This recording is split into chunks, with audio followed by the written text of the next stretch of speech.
Olá, muito boa tarde. Está começando o Aparecida Interessa ao Brasil. Que alegria ter a sua companhia por aqui nesta quarta-feira. E o nosso trabalho, você sabe, só acontece graças à sua generosa contribuição para a família dos devotos.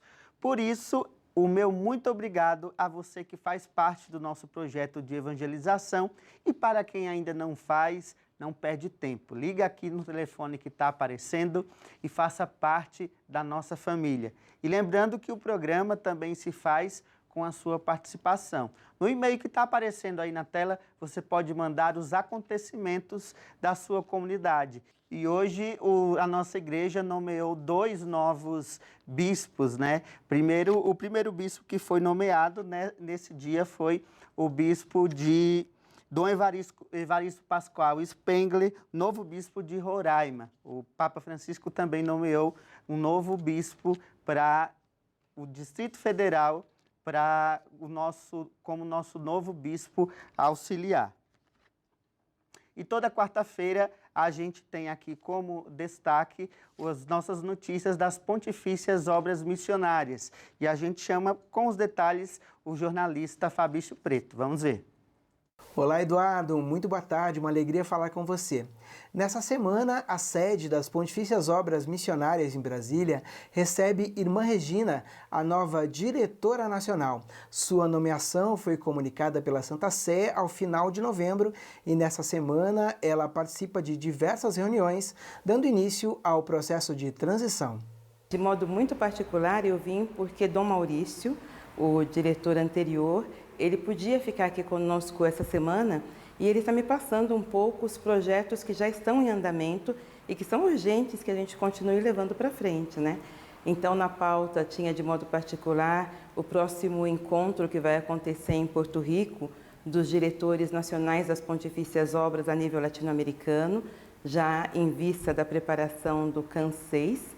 Mas também nós temos os nossos projetos internos, que é pensar nessa grande campanha missionária, que nós sabemos a importância dela para nós aqui no Brasil, e, sobretudo, o nosso Congresso Missionário Nacional, o 5º Congresso Missionário Nacional, que nós teremos em Manaus no mês de novembro.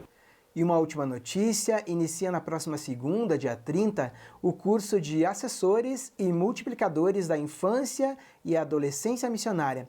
O curso acontece aqui em Brasília e vai receber assessores de todo o Brasil. Você encontra tudo em pom.org.br. Eduardo, com você. E agora a gente vai para o nosso Giro Redentorista.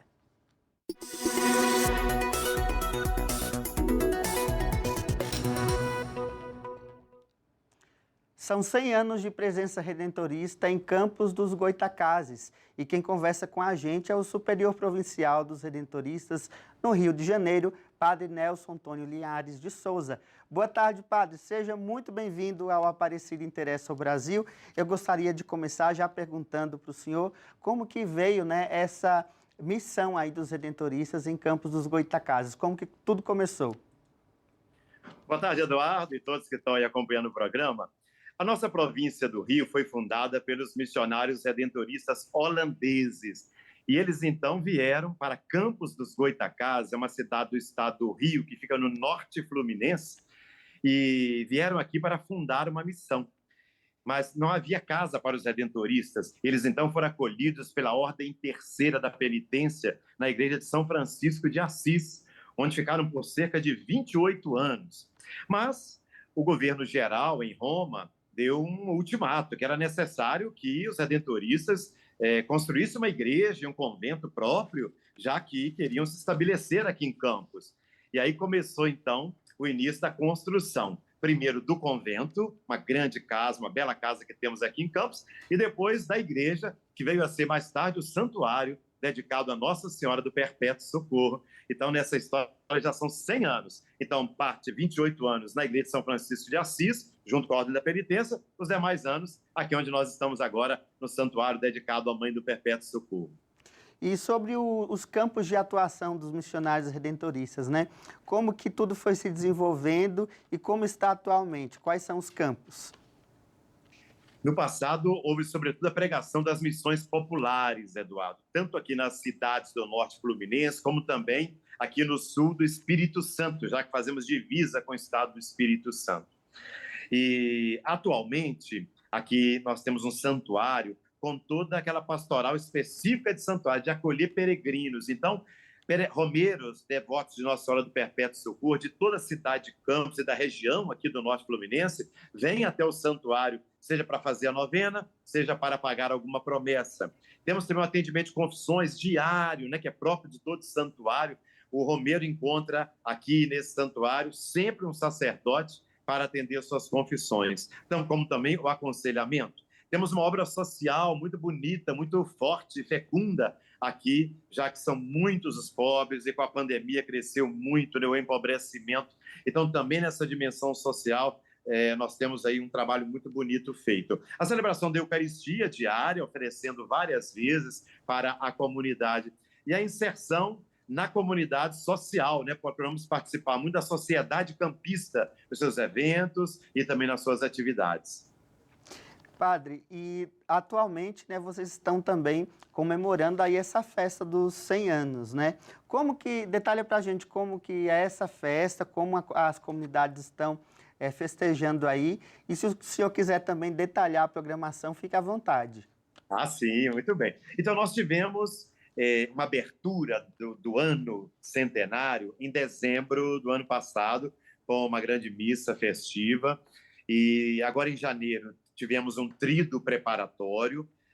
Nesse tríduo houve celebrações eucarísticas festivas e houve um painel histórico, né, com professores de história, com pessoas que estudaram, né, essa presença dos redentoristas. Um outro painel com leigos que participaram dessa história, especialmente leigos mais idosos, que conheceram os padres holandeses, já, né, e trabalharam com eles, vieram dar o seu testemunho. Tivemos também atividade com as crianças, com a juventude, e hoje é o grande dia. Já tivemos as missas festivas, tivemos a plantação de um jequitibá, que é uma árvore própria da região, mas também, sobretudo, é muito robusta, muito forte, e lembra essa fortaleza que deve ser o carisma redentorista.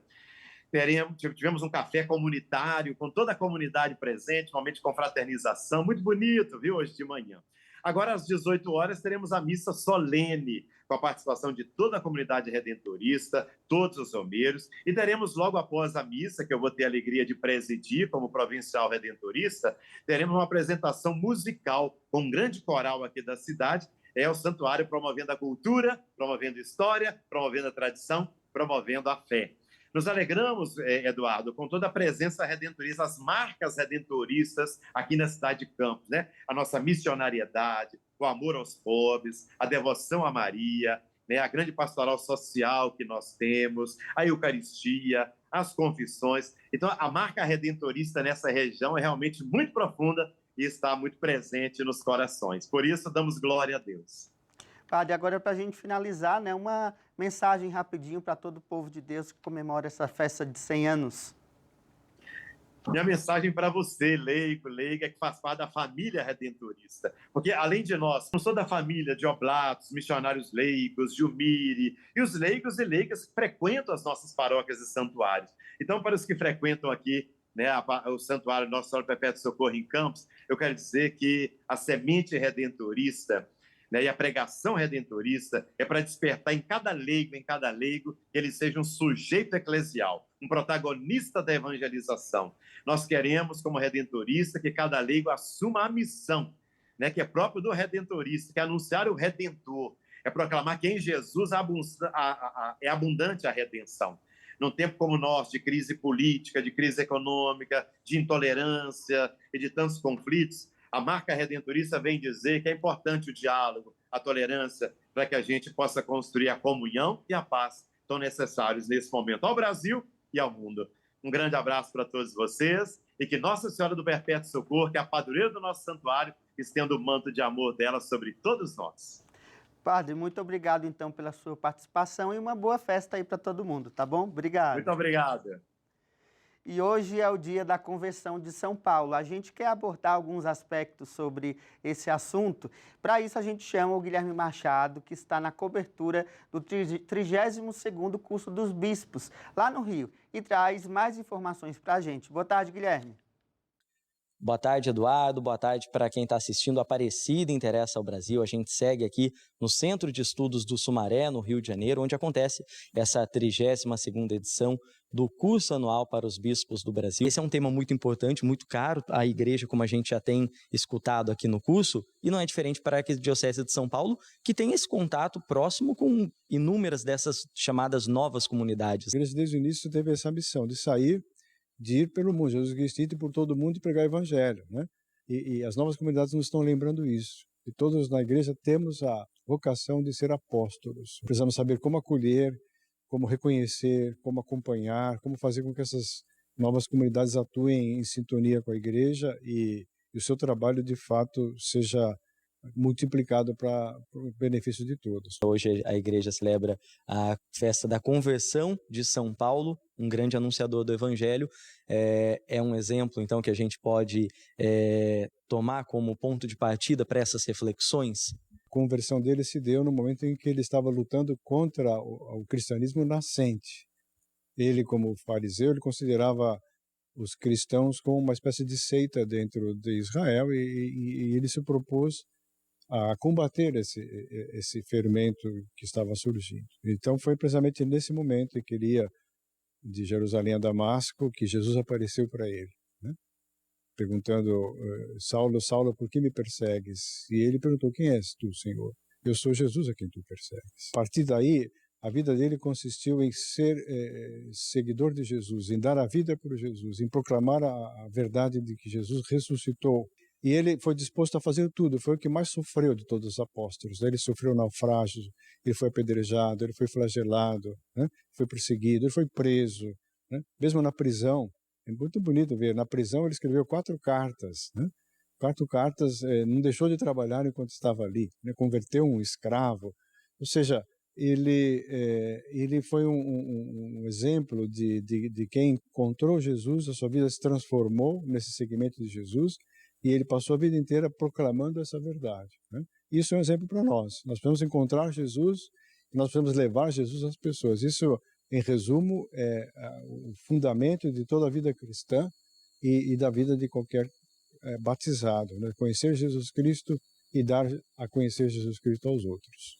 Que possamos assumir, né, Dom, esse nosso papel como anunciadores do Evangelho. Obrigado, viu, pela participação do senhor aqui no Aparecida Interessa ao Brasil. Eduardo, volto com você aí no estúdio. Obrigado, Guilherme. O Aparecida Interessa fica por aqui. Até amanhã. Boa tarde. Tchau, tchau.